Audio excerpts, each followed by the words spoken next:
saya Fazriana Nur Pramuna. Saya Evita Zahra. Saya Anissa Nabila Alivia. Saya Zulaika Naswa Azhara. Kecerdasan dan perkembangan bahasa pada anak. Kecerdasan.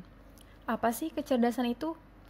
Kecerdasan berasal dari bahasa Latin, intelligence, yang berarti menghubungkan atau menyatukan satu sama lain. Kecerdasan bisa diartikan pintar, cerdik, cepat tanggap dalam menghadapi masalah, dan cepat mengerti jika mendengar sebuah keterangan. Kecerdasan juga dapat diartikan sebagai kesempurnaan perkembangan akal budi. Beberapa ahli telah meneliti bahwa kecerdasan memiliki definisi yang berbeda-beda. Menurut Howard Gardner, kecerdasan merupakan kemampuan untuk memecahkan atau menciptakan sesuatu yang bernilai bagi budaya tertentu. Jadi, menurut Howard Gardner ini, ketika seseorang dapat menciptakan, membuat sesuatu yang kemudian bernilai atau bermanfaat bagi suatu komunitas, suatu kaum, suatu budaya, maka orang itu dikatakan cerdas. Kemudian menurut Alfred Binet, kecerdasan atau intelijensi merupakan kemampuan individu yang mencakup 3 hal. Yang pertama, kemampuan mengarahkan pikiran atau mengarahkan tindakan. Artinya individu tersebut mampu menetapkan tujuan untuk tujuan yang akan dicapainya atau goal setting. Yang kedua, kemampuan untuk mengubah arah tindakan bila dituntut demikian. Artinya, individu mampu melakukan penyesuaian diri dalam lingkungan tertentu. Ketika orang tersebut bisa berinteraksi, bersosialisasi, dia bisa menyesuaikan dirinya. Bila dituntut ini, bila dituntut itu, dia bisa menyesuaikan dirinya sesuai lingkungannya, maka orang itu dikatakan cerdas. Kemudian yang ketiga, kemampuan untuk mengkritik diri sendiri atau melakukan autokritik. Artinya, individu mampu melakukan perubahan atas kesalahan-kesalahan. Orang tersebut bisa mengoreksi kesalahan-kesalahannya dan memperbaikinya. Jadi, setelah kita ketahui pengertian-pengertian kecerdasan menurut para ahli, dapat disimpulkan bahwa kecerdasan adalah kemampuan seseorang untuk memecahkan masalah yang dihadapi. Dalam hal ini, masalah yang menuntut kemampuan pikiran serta dapat diukur secara kuantitatif maupun kualitatif. Howard Gardner menemukan teori kecerdasan ganda atau multiple intelligence, di mana ia berpendapat bahwa semua kecerdasan yang dimiliki manusia itu berada pada kadar yang berbeda-beda. Nah, jadi semua kecerdasan dapat dieksplorasi, ditumbuhkan, dan dikembangkan secara optimal. Howard Gardner membagi tipe kecerdasan menjadi 9 jenis. Ketika anak sudah mengetahui jenis kecerdasannya sejak kecil, orang tua atau pendidik akan lebih mudah mengembangkannya sehingga anak dapat mengetahui arah, tujuan, dan cita-citanya.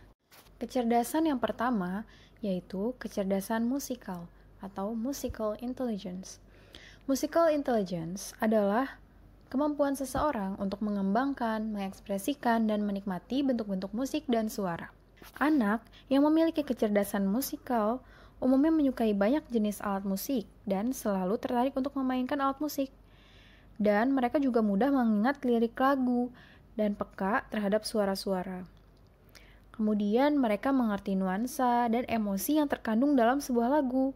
Mereka juga senang sekali mengumpulkan lagu, baik CD maupun kaset. Cara mengembangkan atau mengasah kecerdasan musik ini dapat dilakukan melalui kegiatan menyanyikan lagu sederhana, membuat bunyi-bunyian dengan berbagai alat, menciptakan musik dari alat perkusi, bertepuk tangan, menggerakkan anggota badan sesuai irama, dan mengekspresikan diri dengan bebas sesuai irama musik. Kecerdasan yang kedua adalah kecerdasan kinestetik. Kecerdasan ini adalah kemampuan menggunakan tubuh atau gerak tubuh untuk mengekspresikan gagasan dan perasaan. Seperti pada aktor, atlet, penari, pemahat, dan ahli bedah. Anak yang memiliki kecerdasan kinestetik umumnya memiliki keseimbangan yang lebih baik, ketangkasan, dan keanggunan dalam bergerak. Anak ini juga menyukai pengalaman belajar yang nyata, seperti permainan yang menggunakan fisik, field trip, role play, olahraga. Mereka juga suka menyentuh, memegang, atau bermain dengan apa yang sedang dipelajari dan suka belajar dengan terlibat secara langsung. Ingatannya juga sangat kuat pada apa yang dialami atau dilihat. Cara mengembangkan kecerdasan kinestetik ini dapat melalui membuat berbagai bentuk dengan menggunakan plastisin misalnya, meniru, seperti memainkan peran, membuat garis tegak, datar, miring, lengkung, dan lingkaran, dan kegiatan yang lebih menggunakan gerak tubuh. Yang ketiga, ada kecerdasan logika matematis. Kecerdasan ini merupakan kemampuan yang berkaitan dengan penggunaan angka atau bilangan dan logika secara efektif. Anak yang memiliki kecerdasan ini akan mengenal dan mengerti dengan cepat konsep jumlah, waktu, dan prinsip sebab akibat. Mereka juga mampu mengamati objek dan mengerti fungsi dari objek tersebut, serta pandai dalam pemecahan masalah yang menuntut pemikiran yang logis. Sehingga, walaupun masih usia dini, anak tersebut dapat memecahkan masalahnya sendiri. Cara mengoptimalkan kecerdasan ini bisa dengan mengelompokkan benda dengan berbagai cara, menunjuk benda sebanyak-banyaknya, menyebut urutan bilangan dari 1 sampai 10, dan bisa juga mencoba menceritakan apa yang terjadi. Selanjutnya ada kecerdasan linguistik. Kecerdasan linguistik ini merupakan kemampuan untuk menggunakan dan mengolah kata-kata secara efektif, baik secara lisan maupun tulisan. Anak yang memiliki kecerdasan linguistik ini akan berbahasanya lancar, baik, dan lengkap. Mereka juga mudah mengembangkan pengetahuan dan kemampuan lewat bahasa, dan mudah juga untuk mempelajari bahasa-bahasa asing. Cara mengembangkan kecerdasan ini adalah dengan mendengarkan orang dewasa atau temannya berbicara, kemudian berlatih berbicara dengan baik, seperti private speech. Kemudian, mendengarkan cerita dan menceritakan kembali isi cerita secara sederhana. Kecerdasan yang selanjutnya itu ada kecerdasan visual spasial. Nah, kecerdasan ini adalah kemampuan seorang anak untuk memvisualisasikan gambar untuk memecahkan suatu masalah atau menemukan jawaban. Jadi, anak yang memiliki kecerdasan ini, apapun yang ia lihat, ia dengar, maka ia sangat menyukai untuk menuangkannya ke dalam sebuah gambar. Anak ini juga menyukai mencoret-coret, menggambar, melukis, berimajinasi, terus menyukai poster, gambar, menonton film, dan kegiatan visual lainnya. Cara mengembangkan kemampuan visual spasial ini bisa dengan membuat coretan, kemudian bercerita tentang apa yang digambar anak, membaca gambar yang dibaca atau dibuat sendiri, serta menghubungkan tulisan sederhana dengan simbol yang melambangkannya. Kemudian, ada kecerdasan interpersonal. Kecerdasan interpersonal ini yaitu kecerdasan dengan berpikir lewat berkomunikasi dan berinteraksi dengan orang lain. Jadi, anak yang memiliki kecerdasan ini sangat menyukai kegiatan sosial yang berhubungan dengan orang lain atau lingkungan sekitarnya. Kegiatan yang mencakup kecerdasan ini bisa dengan memimpin, mengorganisasi, berinteraksi, berbicara, sosialisasi, dan kerjasama. Cara mengembangkan kecerdasan ini bisa dengan meminta tolong dengan baik kepada anak, mengucapkan maaf apabila berbuat salah, berterima kasih, kemudian berbahasa sopan, mau menyapa dan menjawab sapaan dengan ramah, dan mau berbagi. Kemudian, kecerdasan intrapersonal. Kecerdasan ini adalah kemampuan seseorang untuk berpikir mengenai perasaan dan proses pemikiran dirinya sendiri. Sehingga orang yang memiliki kecerdasan ini akan mudah berkonsentrasi dengan baik, suka bekerja sendiri, dan kadang cenderung pendiam. Kegiatan-kegiatan yang mencakup kecerdasan ini tuh adalah seperti berpikir, bermimpi, menulis sambil merenung, dan menilai diri sendiri. Cara mengembangkan kecerdasan intrapersonal ini bisa dengan melatih untuk membayangkan diri di masa mendatang dan lakukan perencanaan bersama anak tentang masa depan. Kemudian mengajaknya mengobrol dengan membicarakan kelebihan, kelemahan, dan minat anak. Menuangkan isi hati dalam bentuk coret-coretan itu juga bisa menjadi salah satu cara untuk mengembangkannya. Dan bisa dengan membantu anak untuk menciptakan energi positif dalam dirinya, seperti mengatakan, "Aku anak baik." Yang kedelapan, ada kecerdasan naturalis. Kecerdasan naturalis ini merupakan kecerdasan anak dalam mencintai keindahan alam melalui pengenalan terhadap flora fauna yang ada di lingkungan sekitarnya. Nah, kecerdasan ini juga bisa dengan cara mengamati fenomena alam dan kepekaan atau kepedulian terhadap lingkungan sekitar. Mengembangkan kecerdasan ini bisa dengan belajar menyiram tanaman, memberi makan binatang, membantu membersihkan lingkungan, atau membuang sampah pada tempatnya. Yang terakhir, yang kesembilan adalah kecerdasan spiritual. Kecerdasan spiritual merupakan kecerdasan jiwa yang membantu menyembuhkan dan membangun diri manusia secara utuh. Jadi, dengan kecerdasan ini, seseorang mampu menghadapi dan memecahkan persoalan makna kehidupan, nilai-nilai, dan keutuhan diri untuk menempatkan perilaku dan hidup kita agar lebih bermakna. Kecerdasan spiritual juga bisa dikatakan dengan kecerdasan dalam bidang agama. Cara mengasah kemampuan spiritual bisa dengan taat kepada agama. Nah, hal ini menjadi tolak ukur yang sangat penting, seperti berdoa sebelum dan sesudah melakukan berbagai kegiatan, mengetahui waktu-waktu ibadah, mengetahui dan dapat menyebutkan ciptaan-ciptaan Tuhan. Kemudian, peduli serta memberikan kasih sayang dan memperhatikan lingkungan yang ada di sekitarnya, seperti memberi kasih sayang kepada orang lain, bekerja sama dengan yang lainnya, dan merenung, berpikir mengenai hal-hal yang sudah dilakukan. Jadi, anak dapat mengetahui kesalahannya dan dapat memperbaikinya di kemudian hari. Kemudian ada tes kecerdasan. Tes kecerdasan ini diciptakan oleh Stanford Binet pada tahun 1904.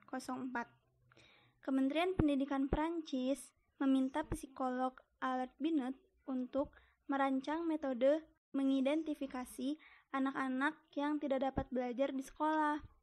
Siswa-siswa di sekolah ingin mengurangi berkerumun dengan menempatkan siswa sekolah khusus yang tidak memperoleh manfaat dari pengajaran kelas biasa. Nah, tes ini terdiri dari 30 pertanyaan, mulai dari kemampuan untuk menyentuh telinga hingga kemampuan menggambar dari ingatannya. Dan Binet menjelaskan tentang konsep abstrak, yaitu tingkat perkembangan mental seseorang dibandingkan dengan orang lain.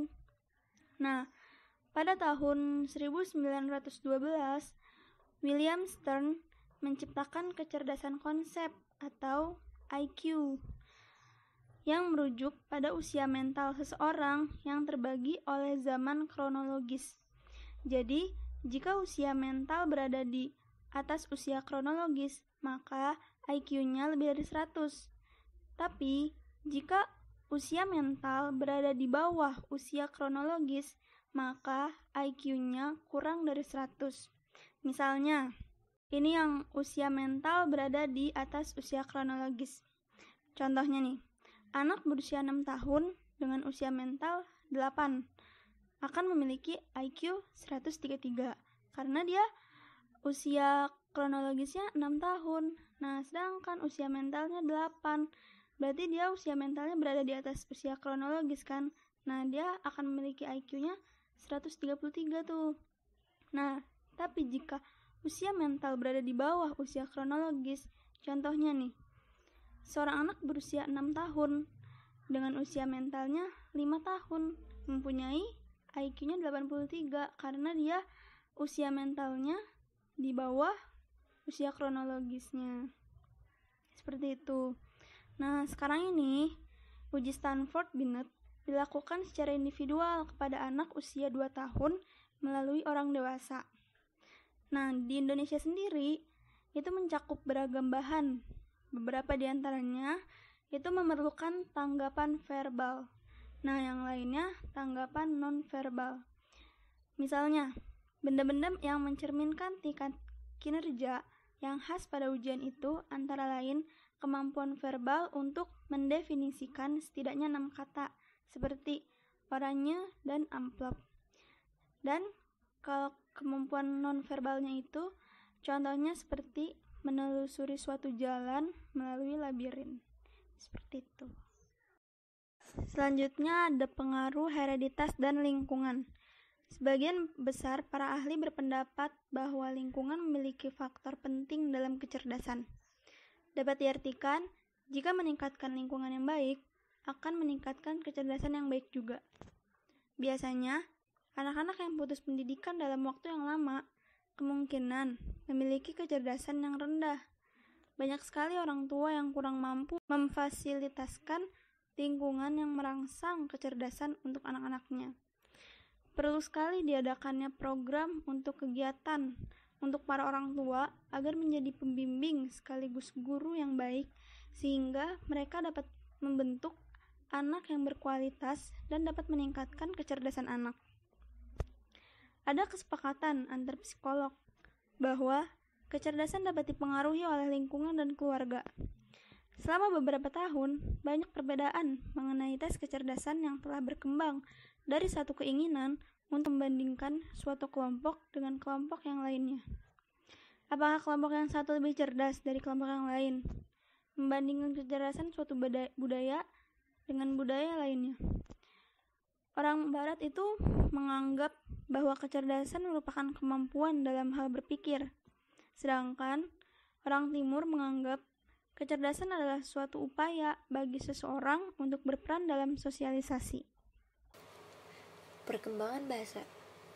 Menurut seorang ahli yang bernama Laura, perkembangan bahasa merupakan kemampuan khas manusia yang paling kompleks dan mengagumkan. Bahasa dipelajari melalui interaksi sosial di dalam masyarakat tempat kita tumbuh dan belajar. Selain digunakan untuk alat komunikasi, bahasa juga merupakan wadah untuk mengungkapkan sesuatu, memberikan informasi, berbicara, menulis, serta bisa merencanakan masa depan kita. Sebelum anak lahir, lingkungan itu sangat penting membangun potensinya untuk berkomunikasi. Lalu selanjutnya ada perkembangan bahasa pada anak usia dini, dibagi menjadi 4 bagian. Yang pertama itu ada memahami fonologi dan morfologi. Nah, kalau fonologi itu cara anak mengucapkan sebuah perkataan yang ia dengar dan ia pelajari dari orang tua dan lingkungan sekitarnya. Salah satu contohnya adalah saat orang tua memperkenalkan kucing kepada anaknya, yaitu dengan sebutan pus, meong, cing. Lalu anak tersebut bisa memahami dari kata tersebut kalau itu kucing. Nah, kalau morfologi itu ilmu bahasa yang mempelajari tentang tata cara mengenal bentuk kata.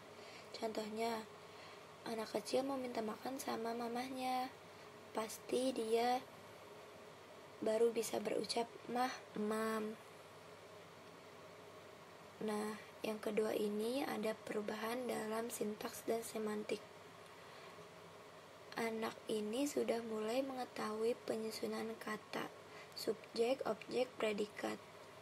Jadi setiap kata yang didengar sama mereka sudah bisa mengembangkan kosakata dari apa yang mereka dengar setiap harinya.